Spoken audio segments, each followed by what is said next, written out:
ಪದೇ ಪದೇ ಹೆಡ್ಡೇಕ್ ಆಗೈತೆ ಅಂದ್ರೆ ಬರೀ ಟ್ಯಾಬ್ಲೆಟ್ ಪ್ಯಾರಾಸೆಟಮಾಲ್ ತಗೊಂಡು ಕಡಿಮೆ ಮಾಡ್ಕೋದಲ್ಲ, ಅದು ಯಾಕೆ ಆಗ್ತದೆ ಅಂತ ನೋಡ್ಕೋಬೇಕು.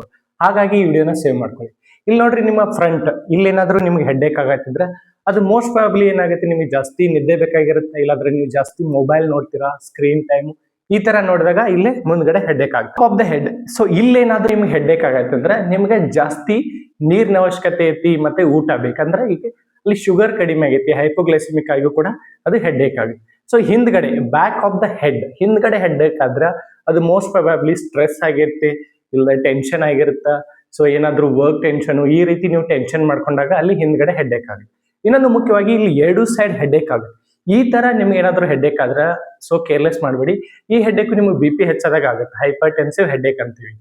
ಇಲ್ಲಿ ಮುಖದ ಮುಂದ್ಗಡೆ ಏನಾದ್ರೂ ಹೆಡ್ಡೇಕ್ ಆದ್ರೆ ಇದು ಮೋಸ್ಟ್ ಪ್ರಾಬಬ್ಲಿ ಸೈನಸ್. ಸೊ ಇಲ್ಲಿ ಏನ್ ಸೈನಸ್ ಅಂತ ಹೇಳ್ತೀವಿ, ಇಲ್ಲಿ ಜಾಸ್ತಿ ಕಫ ತುಂಬಿಕೊಂಡಿರುತ್ತೆ, ಹಿಂಗಾಗಿ ಈ ಹೆಡ್ಡೇಕ್ ಆಗ್ತಾ ಇರುತ್ತೆ. ಒಂದೇ ಕಡೆ ಅಂದ್ರೆ ಒಂದ್ ಸೈಡ್ ನಿಮ್ದು ಏನಾದ್ರೂ ಹೆಡ್ಡೇಕ್ ಆದ್ರೆ ಅದು ಮೈಗ್ರೇನ್. ಸೊ ಅದನ್ನ ಒಟ್ಟ ನೆಗ್ಲೆಕ್ಟ್ ಮಾಡಕ್ ಹೋಗಬೇಡಿ.